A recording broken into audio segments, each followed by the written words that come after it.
This is Aruna Chaudhary and welcome to AP teaching classes. Discuss करेंगे previous year question paper 2013। ये second level का question paper है 6 to 8। तो इसमें हम सीडीपी के पार्ट को डिस्कस करेंगे जिसमें 30 क्वेश्चन रहेंगे। ठीक है, तो आप सभी का स्वागत है, चैनल के साथ में जुड़ जाइएगा अगर आप चैनल पर आए हैं पहली बार। तो देखिए यहाँ पर है फर्स्ट क्वेश्चन आपके सामने जो आपसे पूछ रहा है कि सांस्कृतिक, एक सेकेंड मैं पेन यहाँ पर ले लेती हूँ। फर्स्ट क्वेश्चन है कि सांस्कृतिक तथा भाषिक रूप से वैविध्यपूर्ण कक्षा में, यानी कि एक कक्षा है जिसमें बहुत सी संस्कृति और बहुत सी भाषा के बच्चे पढ़ते हैं।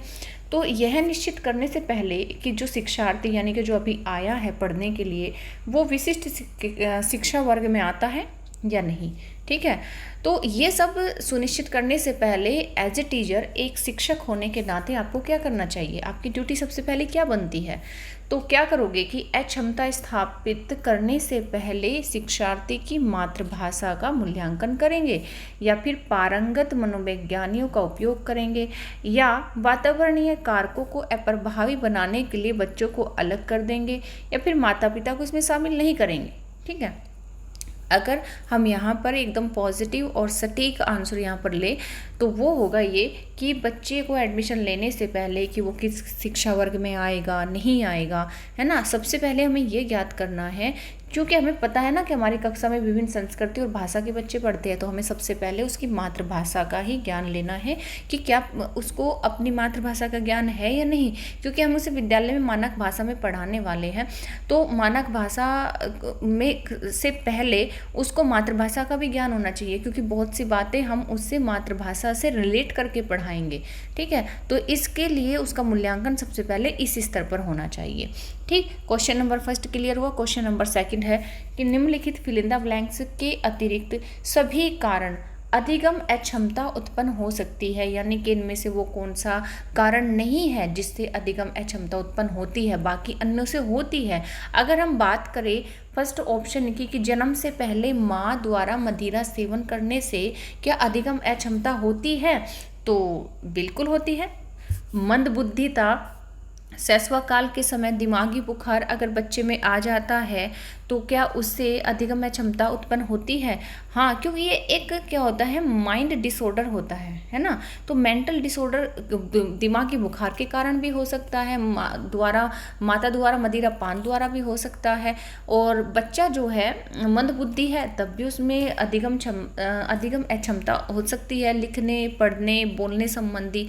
लेकिन अगर बात करें शिक्षक की शिक्षण शैली की, ये मतलब पढ़ाने के तरीके से टीचर किस तरीके से पढ़ाता है उसका इफेक्ट बच्चे के अधिगम अक्षमता वाली जो डिसऑर्डर होता है, जो एक तरह की बीमारी होती है, एक तरह की अक्षमता होती है, उसका उससे कोई संबंध नहीं होता है। ठीक है, ये तो जन्मजात मतलब ये तो ये हो सकता है कि या तो वो मंदबुद्धि वाला है, या फिर उसे बचपन में बुखार आ गया हो, दिमागी बुखार आ गया हो जिससे उसका दिमाग सही तरीके से काम नहीं करता है, या फिर बर्थ जब बच्चे का था, गर्भ में था बच्चा, ठीक है, उस टाइम पर उसकी जो मदर है उसने मदिरा सेवन किया हो, ड्रिंकिंग की हो, अल्कोहल लिया हो, या फिर स्मोकिंग की हो, उसकी वजह से भी जो मेंटल डिसऑर्डर है उस ये बच्चे में आ जाता है, जिससे उसमें अधिगम क्षमता उत्पन्न हो जाती है। ठीक है, क्वेश्चन नंबर 3 है कि एक समावेशी विद्यालय फिल इन द ब्लैंक्स के अतिरिक्त निम्नलिखित प्रश्नों पर मनन करता है। अगर हम एक समावेशी विद्यालय की बात करें तो उसकी प्रकृति हमें पता होनी चाहिए कि वो किस प्रकार का है, यानी समावेशी विद्यालय से हम क्या समझते हैं। अगर इसमें से जो एक ऑप्शन है जो बिल्कुल उसके अपोजिट है, ठीक है, उसका समर्थन नहीं करता, वही हमें इसमें ढूंढना है। तो अगर हम बात करें कि क्या हम अधिगम योग्य परिवेश की योजना बनाने, यानी कि पढ़ने योग्य, लर्निंग योग्य परिवेश बनाना है, एनवायरनमेंट बनाना है, और उसे प्रदान करने के लिए समूह में कार्य करते हैं। समावेशी विद्यालय में यही होता है। ठीक है, बिल्कुल सही बात है। क्या हम विशेष बालक को बेहतर देखभाल उपलब्ध कराने के लिए उचित तरीके से उन्हें अलग करते हैं, या फिर क्या हम शिक्षार्थियों की विविध आवश्यकताओं, भाई किसी भी शिक्षार्थी की कोई भी आवश्यकता हो सकती है, विविध आवश्यकताओं को पूरा करने के लिए युक्तियाँ अपनाते हैं? तो ये बिल्कुल अपनाते हैं। क्या हम यह विश्वास करते हैं कि सभी शिक्षार्थी सीख सकते हैं? हाँ, हमें जो है समावेशी शिक्षा ये कहती है कि सभी बच्चों में संभावना होती है, सीखने की संभावना होती है, जैसे कि जॉन डीवी भी कहते हैं, ठीक है, सभी बच्चों में सीखने की संभावना होती है।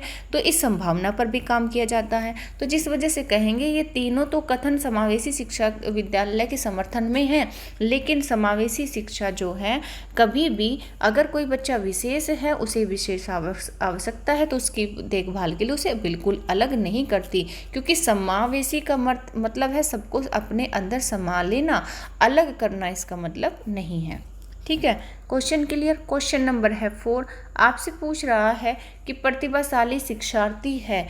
अगर हम प्रतिभाशाली शिक्षार्थी के गुण की बात करें तो वो किस प्रकार के होते हैं? अपसारी चिंतक वाले, बहिर्मुखी होते हैं, बहुपरिश्रमी होते हैं, अभिसारी चिंतक होते हैं।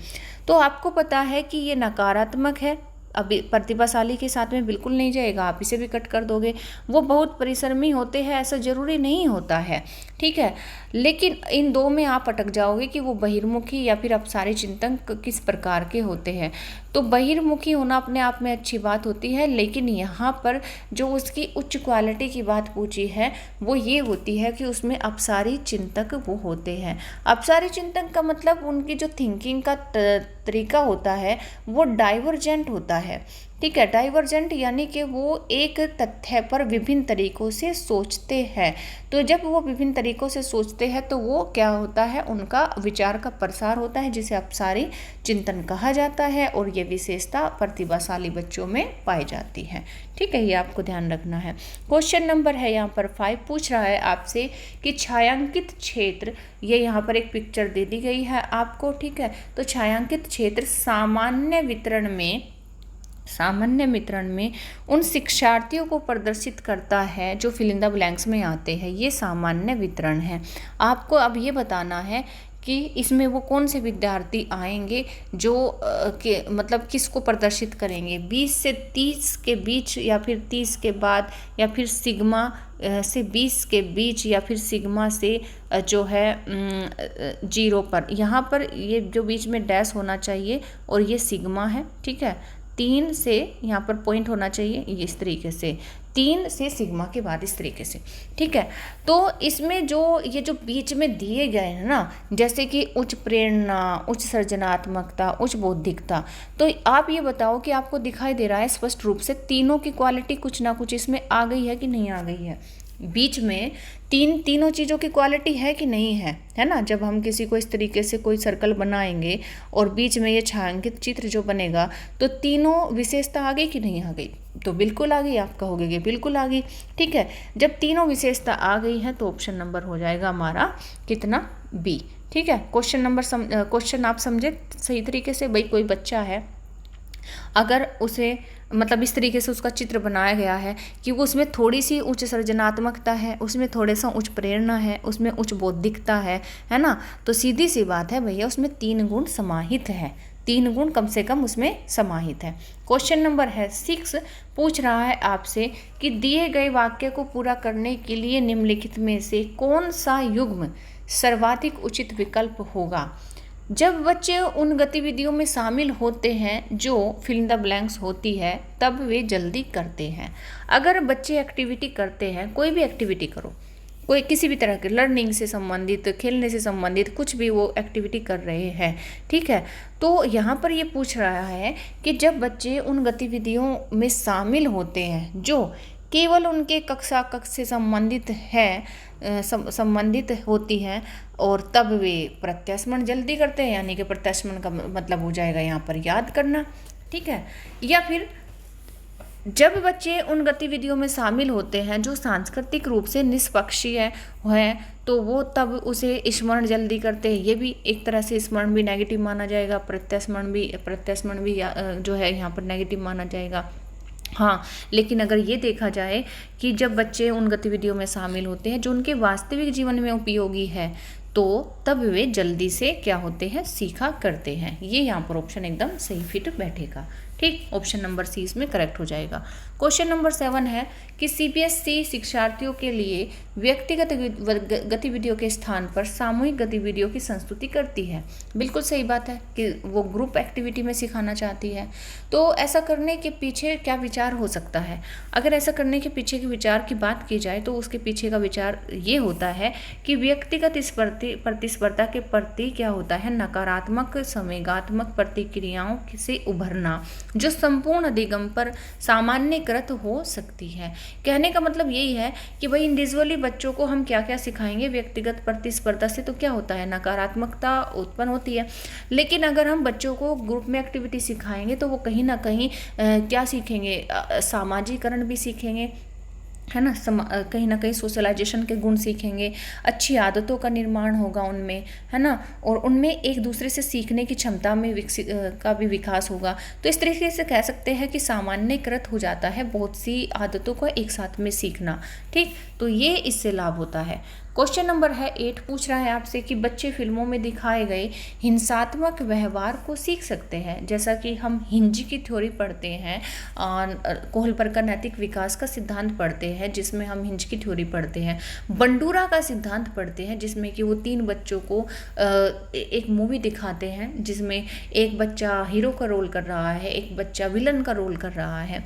तो बच्चे क्या होते हैं, जो भी देखते हैं, है ना, फिल्में देखो कुछ भी देखो, तो बच्चे क्या होते हैं कि दिखाए गए फिल्मों में दिखाए गए हिंसात्मक व्यवहार को सीख सकते हैं। यह निष्कर्ष निम्नलिखित में से किस मनोवैज्ञानिक द्वारा किए गए कार्य पर आधारित हो सकता है? तो अभी मैंने बताया कि हिंसात्मक व्यवहार अगर कोई बच्चा सीख सकता है किसी मूवी से, है ना, तो ये किसने अपने उसमें सिद्धांत में बताया था? तो ये बताया था किसने? एल्बर्ट बंडूरा ने। किसने? एल्बर्ट बंडूरा ने। क्वेश्चन नंबर है यहाँ पर 9 पूछ रहा है आपसे कि शिक्षार्थी फैशन शो को देखकर मॉडल्स का अनुकरण करने की कोशिश करते हैं। भाई सामने अगर हम किसी को एज ए हीरो देख रहे हैं और उसके जैसे हमें बनना है, उसको फॉलो करना है, अनुकरण का मतलब उसको फॉलो करना है, ठीक है, तो हम बहुत से लोगों को फॉलो करते हैं, है ना। तो जब हम किसी को फॉलो करते हैं तो उसको अपना मॉडल मानकर ही तो फॉलो करते हैं ना।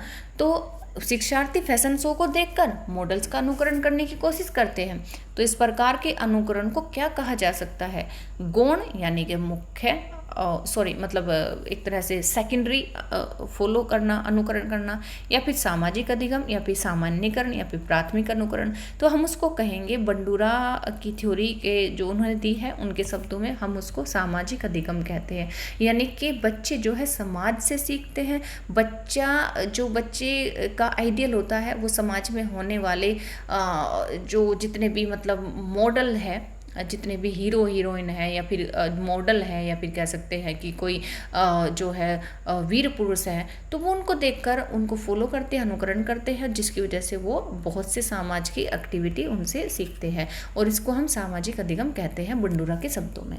क्वेश्चन नंबर 10 है, पूछ रहा है आपसे कि यदि शिक्षार्थी पाठ के दौरान लगातार गलतियाँ करते हैं, भाई वो लर्निंग कर रहे हैं, पाठ पढ़ रहे हैं, वो गलतियां कर रहे हैं, लगातार वो गलती कर रहे हैं, ठीक है, तो शिक्षक को क्या करना चाहिए? एज ए टीचर आपको क्या करना चाहिए? एज ए टीचर आपकी जो ड्यूटी बनती है वो क्या बनती है? वो ये बनती है कि आप क्या करें कि अनुदेशन कार्य करें, ठीक है, समय सारणी अथवा बैठने की व्यवस्था में परिवर्तन आपको करना चाहिए। अगर वो लगातार गलती कर रहे हैं तो सीधी सी बात है वो कहीं ना कहीं या तो पास में बैठने वाले बच्चे को इमिटेट कर रहे हैं, यानी गलत को देखकर ही गलत उतार रहे हैं, या फिर उसको बोर्ड पर सही से दिखाई नहीं दे रहा है इसलिए वो गलत चीज़ों को उतार रहे हैं। तो क्या करना चाहिए कि आपको जो है समय सारणी और बैठने की व्यवस्था में परिवर्तन करना चाहिए। उसको सबसे आगे बैठाएं, उसको जो है सबसे पहले यही देखें कि बच्चा लिख क्या रहा है, ठीक है, उसको चेक करें। तो ये सबसे पहला आपका काम हो जाएगा। क्वेश्चन नंबर 11 है कि किसके अतिरिक्त निम्नलिखित कुछ तकनीकें हैं जो परीक्षा के कारण होने वाली चिंता को दूर करती है। यानी वो किसके अतिरिक्त वह कौन सी तकनीकी है जो परीक्षा के कारण होने वाली चिंताएं दूर कर सकती हैं। तो वो कौन कौन सी हो सकती है? एक तो ये कि परिणाम के बारे में बहुत अधिक सोचना, समर्थन प्राप्त करना, विशिष्टताओं पर बल देना, प्रश्न पत्री की संरचना यानी पैटर्न से परिचित कराना। तो देखो, अगर हम जरूरत से ज़्यादा परिणाम के बारे में सोचेंगे तो भी कुछ नहीं हो पाएगा। परीक्षा जो इसका परिणाम होना है, जो भी मतलब परीक्षा में हम बैठने जा रहे हैं, क्वेश्चन जो हमारे सामने आएंगे, अगर हमें आते हैं तो ठीक है, हम सोल्व कर पाएंगे, नहीं आते तो नहीं कर पाएंगे। लेकिन हाँ, अगर हम बात करें किसकी कि ये पॉजिटिव रहेंगे परीक्षा के लिए, कौन कौन सी चीज़ें कि समर्थन प्राप्त करना, ठीक है, यानी कि सामने वाले का हमें सपोर्ट मिले कहीं ना कहीं जहाँ हम अटक रहे हैं क्वेश्चन सोल्व करने में, कॉन्सेप्ट को समझने में, विशिष्टताएं जो होती हैं कि क्या क्या आवश्यकता हो सकती है, कहाँ पर हम अटक सकते हैं, उन चीज़ों पर काम किया जाए। प्रश्न पत्र की संरचना यानी पैटर्न से आपको पता होना चाहिए किस प्रकार से जो है क्वेश्चन आएंगे, वो पैटर्न आपको पता होना बेहद ज़रूरी है। तो ये सब परीक्षा में आपको हेल्प करेंगे। बाकी आप कितना भी सोच लो, उससे कोई हेल्प नहीं मिलने वाली है। क्वेश्चन नंबर 12 है कि ब्लूम की टैक्सोनॉमी, जो आपने भी पढ़ी होगी, ठीक है, ब्लूम की taxonomy fill in the blanks की पदानुक्रमिक व्यवस्था है। अगर हम ब्लूम की टैक्सोनॉमी की बात करें तो वो पदानुक्रमिक इस तरीके से दी गई है, ठीक है। तो वो किस प्रकार की हम कह सकते हैं कि पदानुक्रमिक व्यवस्था है, किस प्रकार की, पाठ्यचर्या संबंधी घोषणाओं की, या फिर पठन कौशल की, या फिर संज्ञानात्मक उद्देश्यों की, या फिर उपलब्धि उद्देश्यों की, उपलब्धि लक्ष्यों की। तो जैसा कि इसमें एक वीडियो भी आपको देखने को मिल जाएगी, पूरी प्लेलिस्ट में डली हुई है, तो आप उसे ज़रूर वॉच करें, ठीक है। ब्लूम की टैक्सोनॉमी को समझने के लिए ज्ञानात्मक और भावात्मक और एक उसमें जो गत्यात्मक है, ठीक है, वो सभी प्रकार के मतलब उद्देश्यों को उसमें शामिल किया गया है, आप उसे ज़रूर वॉच करें, ठीक। तो यहाँ पर बात हो रही है सिर्फ और सिर्फ ब्लूम की, तो इन्होंने जो अपनी टैक्सोनॉमी दी है वो संज्ञानात्मक उद्देश्यों की प्रस्तुत की है। क्वेश्चन नंबर है यहाँ पर 13, ए बे से 3 विद्यार्थी हैं, ठीक है, ABC आप लगा लीजिए, 3 विद्यार्थी हैं जो अंग्रेजी पढ़ते हैं। ए को यह विषय रोचक लगता है, जो ए विद्यार्थी है उसको यह विषय रोचक लगता है और वह ये सोचता है कि उसके भविष्य में सहायक होगा, ठीक है, अच्छी बात है, क्योंकि रोचक भी लग रहा है, दूसरों से ये भी लग रहा है कि उसके भविष्य में हेल्प करेगा। बी जो विद्यार्थी है उसे अंग्रेजी इसलिए पढ़ता है क्योंकि वह कक्षा में पहला स्थान प्राप्त करना चाहता है, ठीक है। और जो सी विद्यार्थी है, तीसरा विद्यार्थी है, वो अंग्रेजी विषय इसलिए पढ़ता है क्योंकि उसका प्राथमिक सरोकार उत्तीर्ण होने वाले ग्रेड्स प्राप्त करना है। एक तो भाई अपने शौक के लिए पढ़ रहा है, आगे उसमें फ्यूचर में उससे फायदा लेना है उसको, एक को फर्स्ट स्थान लेना है, तीसरे को जो है पास होना है, ग्रेड्स प्राप्त करने हैं, ठीक है। तो ए बे और से के उद्देश्य क्रम से क्या है। अगर हम फर्स्ट की बात करें तो आपको आइडिया लगाना चाहिए कि उसका उद्देश्य क्या होगा, वो निपुणता हासिल करना चाहता है। अगर हम बी की बात करें तो वो किसी भी हाल में जो है क्या करना चाहता है कि अच्छा परफॉर्मेंस करना चाहता है, क्योंकि उसे फर्स्ट स्थान जो है लाना है, तो अच्छा परफॉर्मेंस करना चाहता है यानी कि निष्पादन। और जो तीसरा है वो तो सिर्फ और सिर्फ फॉर्मेलिटी के लिए पढ़ रहा है, क्योंकि उसे पास होना है, एक अच्छा ग्रेड लाना है, बस इसलिए, तो उसे निष्पादन उपेक्षा, यानी कि किसी भी तरीके से किसी भी कंडीशन में बस उसे जो है किसी तरीके से ग्रेड्स आ जाए, पास हो जाए, उत्तीर्ण होना है ओनली, ठीक। तो इनका जो एक तरह से कह सकते हैं कि जो इंटरेस्ट के अकॉर्डिंग जो वो सब्जेक्ट पढ़ रहे हैं, पहले को उसमें निपुणता चाहिए, दूसरे को अच्छा जो है फर्स्ट स्थान लाना है, इसीलिए उसको क्या कह सकते हैं कि निष्पादन, उसको किसी भी तरीके से सब्जेक्ट पर अपनी कमांड बना रहा है, और तीसरे को क्या है सिर्फ और सिर्फ फॉर्मेलिटी करनी है, पास होना है। क्वेश्चन नंबर है 14, पूछ रहा है आपसे कि हालांकि यह स्पष्ट रूप से उनकी सुरक्षा आवश्यकताओं के उल्लंघन में था। ये मतलब जो क्वेश्चन है वो किसकी थ्योरी से है, यहाँ पर क्वेश्चन है जो हम अभिप्रेरणा का सिद्धांत पढ़ते हैं अब्राहम मैस्लो का, उनकी थ्योरी से क्वेश्चन है। तो यहाँ पर क्वेश्चन को थोड़ा सा मतलब इस तरीके से पूछा गया है घुमाकर कि हालांकि यह स्पष्ट रूप से उनकी सुरक्षा आवश्यकताओं के उल्लंघन में था, यानी कि आप किसी काम में जोखिम उठा रहे हो तो आपकी सुरक्षा के उल्लंघन में तो होगा ही ना। तो कैप्टन विक्रम बत्रा अपने देश को बचाने के दौरान कारगिल युद्ध में मारे गए। संभवतः उन्हें क्या था, किस चीज़ की इच्छा थी, किस चीज़ की आवश्यकता थी। अगर हम इच्छाओं के सिद्धांत की बात करते हैं, आवश्यकताओं के सिद्धांत की बात करते हैं अब्राहम मैस्लो की थ्योरी में, जैसा कि वो बताते हैं अपनी थ्योरी में, तो उनको किस प्रकार की आवश्यकता थी कि वो जोखिम भरे कार्य में कूद गए। अपनी जो है उन्होंने ये भी नहीं देखा कि मेरी जो है मृत्यु हो सकती है इसमें, ठीक है, और या फिर उनको परिणाम पता भी था, ठीक है, उन्होंने फिर भी वो रिस्क लिया। जब इंसान रिस्क लेने पर उतरता है तो अब्राहम मैस्लो के अनुसार वो कौन सी अवस्था में, कौन सी स्टेज में होता होता है, ये आपको बताना है। तो अगर हम बात करें, देखो वो 5 प्रकार की आवश्यकताएं बताते हैं। एक तो होता है शारीरिक संबंधी, शारीरिक यानी कि दैहिक, जिसे हम कह सकते हैं भूख, नींद, प्यास। फिर इंसान को चाहिए थोड़ा बहुत मतलब सम्मान, फिर उसके सुरक्षा चाहिए, ठीक है, कि मुझे थोड़ी सी मतलब कहीं ना कहीं सिक्योरिटी की, आज खाना मिल गया कल भी तो मिलना चाहिए, तो वो सिक्योरिटी पर काम करता है। फिर सिक्योरिटी जब फॉर एग्जांपल उसको नौकरी मिल गई तो उसे कहीं ना कहीं प्रशंसा भी चाहिए होती है कि लोग मेरी प्रशंसा करें, मेरे साथ में आए, जुड़े, ठीक है, मेरा जो है सम्मान करे। लास्ट में मतलब 4 स्टेज आ जाती है कि मेरा सम्मान करे, लोग मुझे पसंद करें, सम्मान करे, रेस्पेक्ट करे। और जब ये सारी चीज़ें, ये सारी आवश्यकताएं पूरी हो जाती हैं तो सबसे हाईएस्ट जो लास्ट में होती है, जो बहुत चुनिंदा गिने चुने लोगों में होती है, वो होती है आत्मसिद्धि की। क्या होती है? आत्मसिद्धि की प्राप्ति। और यहाँ पर इंसान जो है रेयर, बहुत से इंसान जो है रिस्क लेते हैं, चुनौतियों को जो है, चुनौतियों के समय पर टिके रहते हैं, ठीक है। तो विक्रम बत्रा की भी यही कहानी थी, उन्होंने भी यही जो है अपनी सुरक्षा को नज़रअंदाज करते हुए उसमें कूद गए।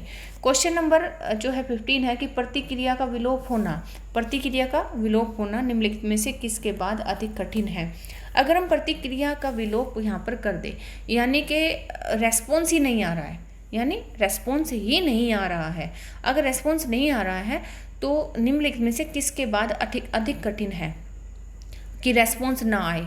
तो वो कठिन है किसके बाद में? निरंतर पुनर्बलन, दंड, मौखिक भर्त्सना या फिर आंशिक पुनर्बलन। तो वो किसके बाद अधिक कठिन है? तो वो है आंशिक पुनर्बलन के बाद।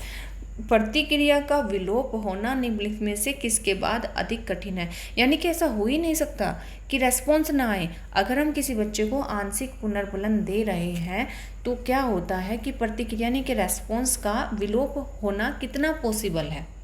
देखो, निरंतर पुनर्बलन दे, निरंतर हम बच्चे ने कोई वर्क किया उसको तुरंत चॉकलेट देती, फिर दूसरा काम किया तुरंत चॉकलेट देती, तो ऐसा होता है कि एक टाइम के बाद में बच्चा जो है अच्छा सा रेस्पॉन्स नहीं कर सकता, है ना, उसको वो चीज़ें यांत्रिक लगने लगेगी। या फिर यहाँ पर अगर हम बात करें आंशिक पुनर्बलन में, आंशिक पुनर्बलन में ये होता है कि बच्चे ने एक काम किया, उसको हमने चॉकलेट, पैसा, ट्रॉफी कुछ भी दे दिया और उसने जो है 2-3 काम किए, लेकिन हमने जो है उसको इग्नोर किया या फिर उसको ऐसा कुछ भी नहीं दिया है, ठीक है। तो ज़रूरी डेफिनेटली ये है कि अगर वो जिस तरीके से वो चलता रहे तो उसको उम्मीद है कि कहीं ना कहीं मुझे जो है किसी ना किसी वर्क पर तो कुछ ना कुछ जो है इसके बदले में मतलब मुझे मिलेगा, ठीक है। तो प्रतिक्रिया का विलोप होना अधिक कठिन हो जाता है किसके बाद में? आंशिक पुनर्बलन के बाद में। क्वेश्चन नंबर 16 है, फिल इन द ब्लैंक्स के द्वारा निपुणता अभिविन्यास को प्रोत्साहित किया जा सकता है। यहाँ क्वेश्चन पूछ रहा है आपसे कि किसके द्वारा निपुणता अभिविन्यास को प्रोत्साहित किया जा सकता है, यानी कि बच्चे की परफॉर्मेंस की क्वालिटी को, परफॉर्मेंस करने की क्षमता को बढ़ाया जा सकता है। प्रोत्साहित करने का यहाँ पर मतलब क्या है? बढ़ाया जा सकता है। अगर कोई बच्चा किसी भी काम में किसी परफॉर्मेंस को कर रहा है तो उसको हमें स्किल्ड बनाना है, अच्छा और परफॉर्मर बनाना है, तो उसको प्रोत्साहित किया जा सकता है किसके द्वारा? यहाँ पर ये क्वेश्चन पूछा जा रहा है।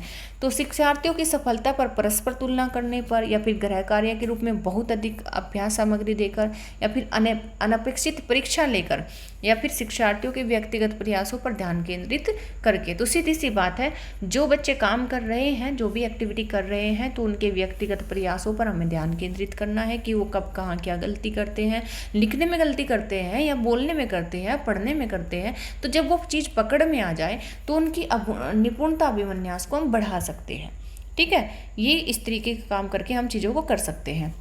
निम्न में से किसका मिलान उचित है? अगर हम बात करें मिलान की, तो यहाँ पर आपको बताना है कि संज्ञानात्मक विकास परिपक्वता से संबंधित होता है, सामाजिक विकास जो है वातावरण पर आधारित होता है, संवेगात्मक विकास जो है परिपक्वता पर आधारित होता है, और शारीरिक विकास जो है वातावरण पर आधारित होता है। क्योंकि यहाँ पर उचित मिलान पूछा है, तो उचित मिलान की अगर हम बात करें तो सामाजिक विकास जो होता है, समाज में जिस तरह का जो वातावरण है उसी से बच्चे जो है समाज की चीज़ों को सीखते हैं, यहाँ पर ये उचित मिलान है, ठीक है। शारीरिक विकास खान पान पर और जो है आनुवंशिकता और वातावरण दोनों पर निर्भर करता है, ठीक है। संवेगात्मक विकास की बात करें तो संवेगात्मक विकास कहीं ना कहीं समाज के जो परिवेश होता है, ठीक है, उस पर निर्भर करता है। और संज्ञानात्मक विकास किस पर निर्भर करता है? संज्ञानात्मक विकास कहीं ना कहीं अनुभव और जो है अनुभव की गई चीज़ें, ठीक है, जिसे हम करके सीखना कह सकते हैं, ठीक है, उस पर आधारित होता है। क्वेश्चन नंबर है 18 कि किसके अतिरिक्त निम्नलिखित सभी तथ्य संकेत करते हैं कि बच्चा कक्षा में संवेगात्मक और सामाजिक रूप से समायोजित है। यानी कि हम अगर बच्चे को ये देखें कि एक बच्चा है, वो बच्चा संवेगात्मक और सामाजिक रूप से एडजस्ट हो चुका है कक्षा में, है ना, तो वो ऐसी कौन सी बात है जिस एक मतलब किसके अतिरिक्त यहाँ पर हमें ये बताना है कि बच्चा कक्षा में संवेगात्मक और सामाजिक रूप से समायोजित नहीं है। तो 3 इसमें पॉजिटिव है, 1 इसमें नेगेटिव है। अगर हम बात करें कि अगर बच्चा चुनौतीपूर्ण कार्यों पर ध्यान केंद्रित कर रहा है और उन्हें दृढ़तापूर्वक वो कर रहा है, तो वो सीधी सी बात है, वो उसमें समायोजित है, ठीक है। अगर वो क्रोध और हर्ष दोनों को प्रभावी रूप से प्रतिबंधित करता है, ठीक है, तो क्या वो समायोजित है कि असमायोजित है? तो सीधी सी बात, तब भी वो समायोजित है कक्षा में। हम उम्र साथियों के साथ प्रतियोगिता पर दृढ़तापूर्वक ध्यान केंद्रित करना और हम उम्र साथियों के साथ मधुर संबंधों का विकास करना, ठीक है, तो वो अगर हम उम्र साथियों के साथ मधुर संबंधों का विकास कर रहा है तब भी वो समायोजित है। लेकिन अगर वो हम उम्र साथियों के साथ प्रतियोगिता कंपटीशन को मतलब बढ़ावा दे रहा है, उनके साथ में कंपटीशन पर उतर आया है, तो वो नेगेटिव माना जाएगा और हम कहेंगे कि वो बच्चा क्लास में संवेगात्मक और सामाजिक रूप से समायोजित नहीं हो पाया है, एडजस्ट नहीं हो पाया, वो तो बच्चों के साथ में कंपटीशन करता है, ठीक है, तो ये हम कहेंगे कि ये नेगेटिव माना जाएगा। क्वेश्चन नंबर है 19 कि निम्न में से कौन सा कथन बच्चे के विकास में परिवेश की भूमिका का समर्थन करता है? अगर यहाँ पर जो कथन आपको बताना है कि बच्चे का विकास है, किसी बच्चे के विकास में जो परिवेश है, जो उसके आसपास का वातावरण है, वो कितनी भूमिका अपनी निभाता है, तो पिछली कुछ शताब्दियों में बुद्धि लब्धांक परीक्षा में शिक्षार्थियों के औसत प्रदर्शन में लगातार वृद्धि हुई है। इससे क्लियर होता है कि क्या परिवेश की भूमिका मतलब उसमें बच्चे में को समर्थन की है, या फिर एक समान जुड़वा बच्चे जिनका पालन पोषण भिन्न घरों में हुआ है, जिनकी बुद्धि जो है 0.75 के जो है समान उच्च है, या फिर शारीरिक रूप से स्वस्थ बच्चे अक्सर नैतिक रूप से अच्छे बच्चे पाए जाते हैं, तो या फिर कुछ शिक्षार्थी सूचनाओं का जल्दी परिक्रमण करते हैं। तो अगर यहाँ पर जो क्वेश्चन पूछ रहा है वो ये पूछा है आपसे कि आपको ये बताना, क्वेश्चन नंबर ये 19 होना चाहिए ना, 19 है, 19 है, ठीक है, क्वेश्चन नंबर 19 है। तो यहाँ पर जो है जो समर्थन कर रहा है, जो बच्चे के विकास में परिवेश की भूमिका का समर्थन अगर नज़र आ रहा है वो ये है कि पिछली कक्षा में की दशाब्दियों में कुछ जो बुद्धि लब्धांक था बच्चे में, ठीक है, यानी कि बच्चा कितना परफॉर्मेंस कर रहा था, फॉर एग्जांपल उसके 100 में से जो है 70 नंबर आ रहे थे, तो औसतन प्रदर्शन में लगातार वृद्धि हो गई। अगर उसके जो है 85 इस तरीके से नंबर आए तो सीधी सी बात है उसे जो परिवेश दिया गया है ना, तो उसको कहीं ना कहीं उसके वो परिवेश हेल्प कर पाया उसके विकास में, ठीक। क्वेश्चन यहाँ से क्लियर हो गया। क्वेश्चन नंबर 20, क्वेश्चन नंबर 20 आपसे पूछ रहा है कि सामाजिकरण में सम्मिलित है सांस्कृतिक संचरण, और यहाँ पर फिल इन द ब्लैंक्स है, ठीक है। तो सामाजिकरण में जो सम्मिलित होते हैं वो क्या है? व्यक्तित्व विकास, या फिर बच्चों में लेवलों में समायोजित करना, या फिर संवेगात्मक समर्थन उपलब्ध कराना, या फिर विद्रोहियों को निरुत्साहित करना। तो सामाजिकरण की अगर हम बात करें तो सामाजिकरण में क्या सम्मिलित है, यहाँ पर आपसे ये पूछा है। तो बच्चे का व्यक्तित्व विकास, सामाजिकरण, सांस्कृतिक संचरण एक में शामिल यहाँ पर होता है। क्वेश्चन ये है कि जो सामाजिकरण होता है बच्चे में, ठीक है, तो उसमें जो व्यक्तित्व विकास जो बच्चे का होता है उसमें समाज की अच्छी खासी भूमिका होती है, ठीक है। तो वो सोशलाइजेशन का एक पार्ट होता है, जो बच्चा होता है, जो व्यक्ति होता है, उसके व्यक्तित्व का विकास करना, ठीक है। क्वेश्चन नंबर 21 है कि एक शिक्षिका 2 एक समान गिलासों को प्रदर्शित करती है जो जूस की समान मात्रा से भरे हुए हैं, वह दो भिन्न गिलासों में खाली करती है, जिनमें से एक लंबा है और दूसरा चौड़ा है, ठीक है। यानी कि एक गिलास इस तरीके से लंबा हो सकता है और दूसरा जो है एक गिलास जो है चौड़ा हो सकता है, ठीक है। तो वो क्या है कि वो जूस को या पानी को जो है इनमें उड़ेल देती है। तो वह बच्चों को उस गिलास की पहचान करने के लिए कहती है जिसमें जूस ज़्यादा है। अगर हम बात करें, आपसे पूछे तो आपको ये बताना है कि जूस किस में ज़्यादा है, तो बच्चे प्रत्युत्तर देते हैं कि लंबे गिलास में जूस ज़्यादा है। जैसे कि देखने से लगता भी है कि लंबे गिलास में ज़्यादा होगा। तो शिक्षिका के बच्चों को कठिनाई है तो किस में, अहम केंद्रिता में, विकेंद्रीकरण में, पलटावी में या फिर समायोजन में। तो शिक्षिका के जो बच्चे हैं उन्हें किस में प्रॉब्लम है, उन्हें प्रॉब्लम है किस में, उन्हें प्रॉब्लम है पलटावी में, यानी कि रिवर्सिबिलिटी में। यानी चीज़ों को उलट पलट करके जो है दूसरी अवस्था में ला दिया गया है, लेकिन उनका द्रव्यमान तो उतना ही है ना। फॉर एग्जाम्पल ये 20 ml है, ये भी 20 ml है, बहुत कम हो जाएगा, ये तो 100 कर देते हैं इसको, ठीक है। ये 100 ml है, ये भी 100 ml है, इसमें भी तो द्रव्यमान तो बराबर है, लेकिन इसकी अवस्थाओं को चेंज कर दिया गया है। तो इसका मतलब ये थोड़ा ना है कि इनकी क्वांटिटी कम हो गई है, नहीं, ऐसा नहीं है, ठीक है। ऐसा नहीं है तो बच्चे इस चीज़ को नहीं समझ पा रहे हैं। तो बच्चे किस चीज़ को नहीं समझ पा रहे हैं, तो बच्चे नहीं समझ पाए हैं पलटावी यानी कि रिवर्सिबिलिटी को नहीं समझ पाए हैं। ठीक, क्लियर हुआ क्वेश्चन। क्वेश्चन नंबर है यहाँ पर 22। करनैल सिंह कानूनी कार्यवाही तथा खर्चे के बावजूद आयकर नहीं देते हैं। यानी वे समझते हैं कि मैं आयकर क्यों दूं, जरूरी थोड़ा ही ना है कि मैं टैक्स दूं। वे सोचते हैं कि वे एक भ्रष्ट सरकार को समर्थन नहीं दे सकते जो अनावश्यक बांधों के निर्माण पर लाखों रुपए खर्च करती है। तो वे संभवतः कोहल वर्ग के नैतिक विकास की किस अवस्था में है। देखो, नैतिक विकास यानी कि नैतिकता का आधार यहाँ पर कोहल वर्ग ने ये बताया कि समाज ही है कहीं ना कहीं, ठीक है। जब बच्चा छोटा होता है, यानी कि वो कह सकते हैं कि वो पूर्व परंपरागत स्थिति में होता है, तो तब बच्चे के जो नैतिक विकास होता है ना, वो कहीं ना कहीं उनके माता पिता डिसाइड करते हैं कि चोरी करना पाप है, झूठ बोलना पाप है, ठीक है। और जब वो परंपरागत में आते हैं, परंपरागत में वो कहीं ना कहीं अपने डिसीजन थोड़े बहुत लेने लगते हैं, ठीक है, और वो गलत सही का अंतर समझने लगते हैं। लेकिन अगर पश्चिम परंपरागत की बात करें, जहाँ से इंसान इन बातों से खूब ऊपर उभर जाता है और वो गलत सही, तब उसको गलत और सही, उसके लिए नैतिकता वो होती है जो उसके लिए सही है, जो उसके हित में है, जो उसके लिए सही है, ठीक है। अगर वो उसको ये लग रहा है कि बांधों का निर्माण करना जो है अनावश्यक है, जो मेरे हित में है ही नहीं, तो मैं उसके लिए टैक्स क्यों दूं, तो वो उसकी नैतिकता है ही नहीं, ठीक है। तो वो अपनी नैतिकता का आधार जब खुद डिसाइड करने लगता है और वो एक तरह से सार्वभौमिक सिद्धांत के आधार पर चीज़ों को सोचने लगता है, तब वो पोस्ट कन्वेंशनल स्टेज में होता है, जिसमें हम कह सकते हैं कि बच्चा अब किशोर अवस्था से भी ऊपर है, एडल्ट है, ठीक है, अपना अच्छा बुरा भला सब वो सोच सकता है, ठीक।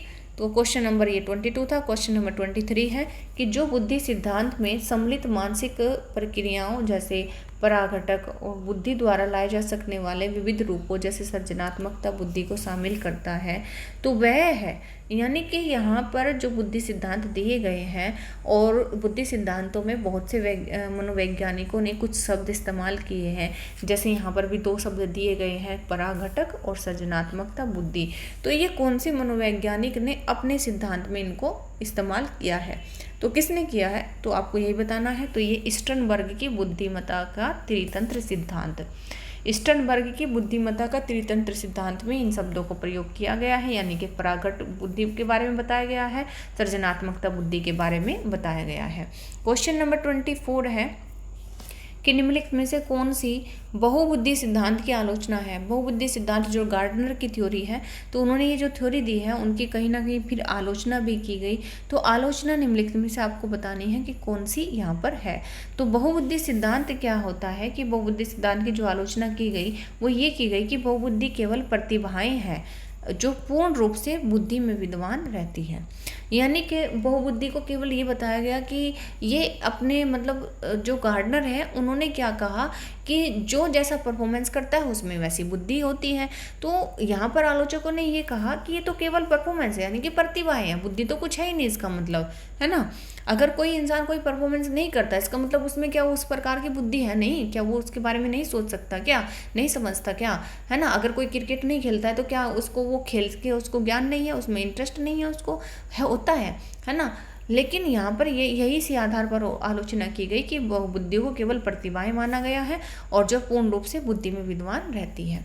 ठीक है, क्वेश्चन नंबर 25 है, पूछ रहा है आपसे कि निम्नलिखित में से कौन से युग्म के सही होने की संभावना सबसे कम है। अगर हम बात करें युग्मों की, यहाँ पर भाषा और विचार प्रारंभ में दो भिन्न गतिविधियाँ होती है। तो ये वाइगोत्स्की कहते हैं भाषा विचार पर आधारित होती है, ये कौन, पियाजे कहते हैं। ठीक है, भाषा वातावरण में एक उद्दीपक है, ये कौन, एक स्किनर कहते हैं। बच्चे भाषा के बारे में निश्चित ज्ञान के साथ प्रवेश करते हैं, ये कौन, चॉम्स्की कहते हैं। तो आपको यहीं पर यही बताना है कि कौन सा गलत है। तो अगर हम बात करें फर्स्ट की कि भाषा और विचार प्रारंभ में दो गतिविधियां होती है, ये बात बिल्कुल सही है, वाइगोत्स्की ने कहा है। ये प्रारंभ में दोनों अलग अलग होते हैं, बाद में जाकर जो है मिल जाते हैं। यानी कि बच्चा पहले बिना विचारे सोचे समझे बोलता है और जब वो बड़ा हो जाता है तो वो विचार को शामिल कर लेता है अपनी भाषा में, यानी कि वो सोच समझ कर बोलता है। और दूसरा है कि भाषा विचार पर आधारित होती है, ये पियाजे कहते हैं, बिल्कुल सही है। और बच्चे भाषा के बारे में निश्चित ज्ञान के साथ प्रवेश करते हैं, बिल्कुल सही बात है।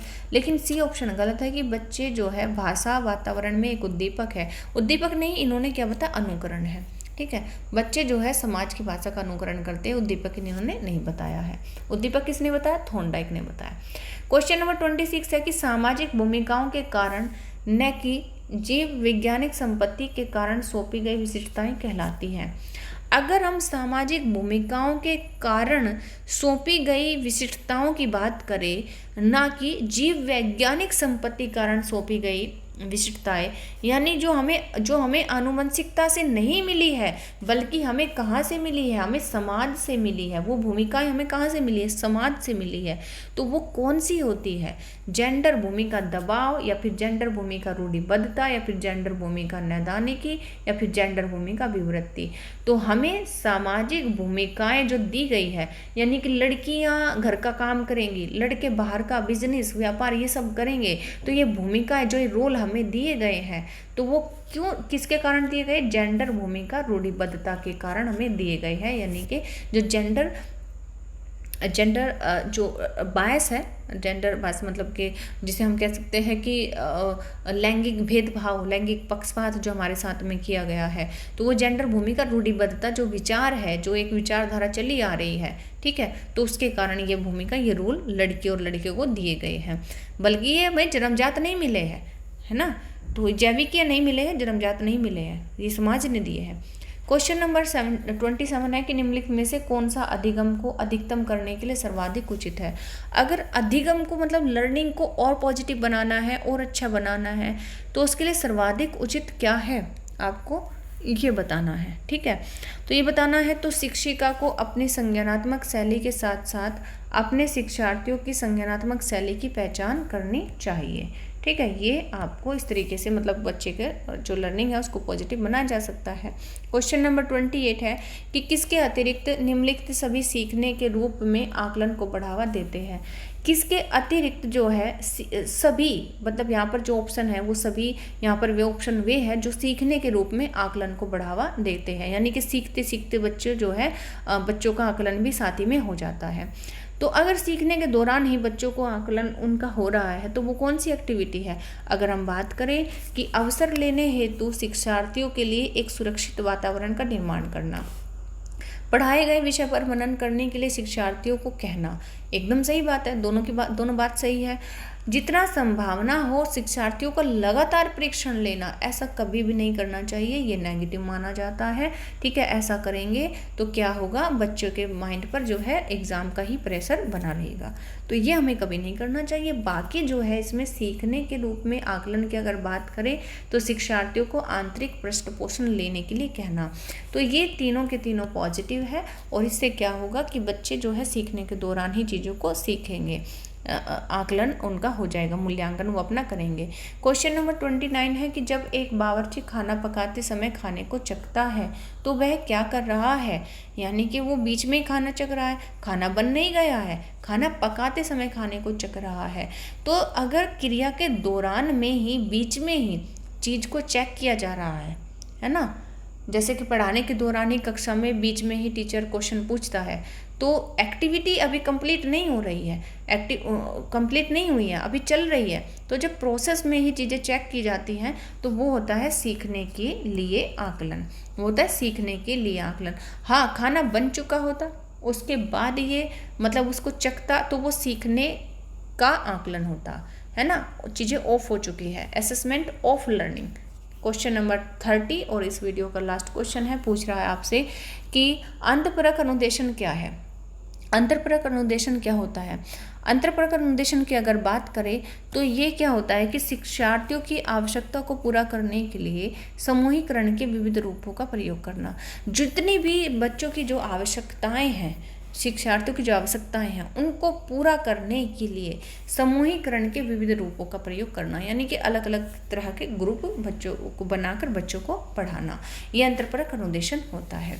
ठीक है, ये क्वेश्चन 30 क्वेश्चन 2013 के प्रीवियस ईयर क्वेश्चन पेपर हमने CTET का यहाँ पर डिस्कस किया है। तो उम्मीद करती हूँ आपको क्लियर हुआ होगा और इससे कुछ ना कुछ आपको सीखने को मिलेगा। अपना असेसमेंट भी आप साथ साथ में इससे कर पाएंगे। तो जिसके लिए ये क्लास वैल्यूबल हो सकती है उसे ज़रूर शेयर करें। मिलते हैं नेक्स्ट क्लास में, तब तक के लिए रखिए अपना ख्याल। कोई भी क्वेरी हो तो कमेंट बॉक्स में कमेंट करके ज़रूर बताएं और बाकी लोगों को शेयर करना बिल्कुल मत भूलें। तो तब तक के लिए thank you, take care, bye bye.